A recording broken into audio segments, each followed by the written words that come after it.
Welcome back. Governor Terry McAuliffe's veto pen is getting a workout. The governor rejecting several measures approved this session by the Virginia General Assembly in Richmond, setting up a showdown when lawmakers return to the Capitol later this month. Reporter Michael Pope of Virginia Public Radio joins us now. Good to have you back. Thanks very much for your time. Great to be here. Thank you. Let's start with the gun bills. 3 bills, including one that this week the governor sort of ceremoniously rejected in Alexandria here in Northern Virginia. What was the assembly after? Why did McAuliffe think otherwise? So the governor came to Alexandria City Hall to veto 3 separate bills. 2 of them were basically the same thing. There was just sort of a House version and a Senate version, which involved people who have protective orders. So you may remember the governor struck a deal with Republicans earlier this year. Part of that deal had to do with people on the other side of protective orders, essentially people who have protective orders against them, you know, the battering husband, that sort of thing, that they should not be able to have concealed carry permits. That was part of the deal. That's already passed. The bill that was vetoed yesterday is the other side of that. So the person who has received the protective order against the battering spouse, the victim, in other words, the legislature wanted the victims to be able to get a concealed carry permit without having any sort of training, or sort of took away a lot of the requirements for getting a concealed carry permit, the application requirements. For concealed carry? Exactly, an express lane for concealed carry.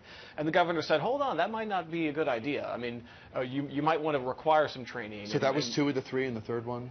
The other one had to do with brandishing. This was actually kind of comical. So the legislature wanted to change the requirement for prosecuting brandishing a firearm.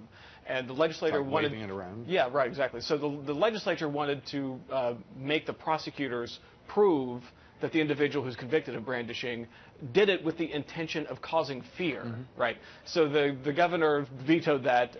And there was another interesting gun piece of legislation he didn't veto yesterday, but he vetoed recently, having to do with school security guards, private school security guards, should they be able to carry weapons. He vetoed that. Does any of this go at or endanger the deal that that Terry McAuliffe struck with the Assembly in the wake of the decision, the ruling late in 2015 from the Attorney General, when he, in some ways, perhaps inadvertently, got this whole back and forth started with a ruling involving people who come from other states with concealed carry? No, that's a very good question. It does not endanger the compromise at all, because when they struck that deal, there was the 4 corners of that deal were very specific about, you give us these laws and we'll give you those laws. And so these bills I'm talking about, the governor vetoing, were not part of that package at all. How big a deal does this become as lawmakers return to the Capitol for the veto session? And remind us the process for the legislature trying to, trump the governor in a situation like this. The governor has a lot of power here. He gets to veto these bills, and it's very difficult for the legislature to overturn them. They would need a 2/3 majority in both houses, and the math on the Senate side works out to about 14 Democratic senators they would need to peel off. That's basically impossible, really. So the governor, all these vetoes basically are going to stand unless something really unusual happens. And on the process, another interesting thing here is the legislature passed about 800 laws.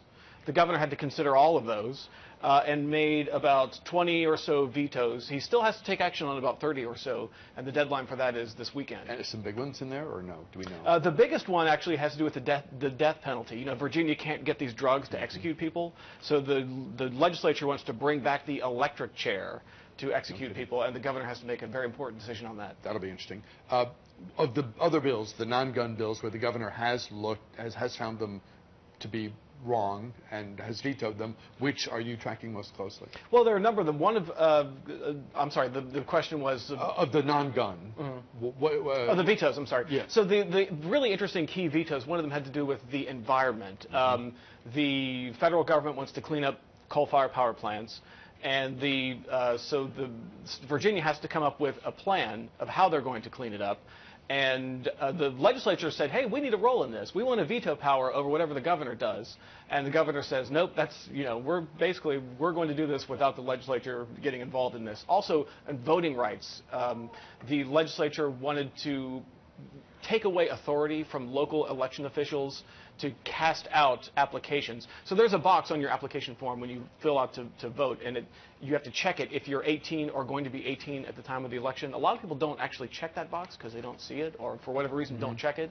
The legislator wanted to throw all of those in the garbage can, and the governor says, hey, wait, your local election official should have the authority on whether or not they want to do that. When do lawmakers return to Richmond? April 20th. So a lot for the governor to do between now and then, and we'll probably be talking with you again after lawmakers reconvene in Richmond. Reporter Michael Pope of Virginia Public Radio. Always good to see you. Thanks very much for coming in. Thank you. See you next time.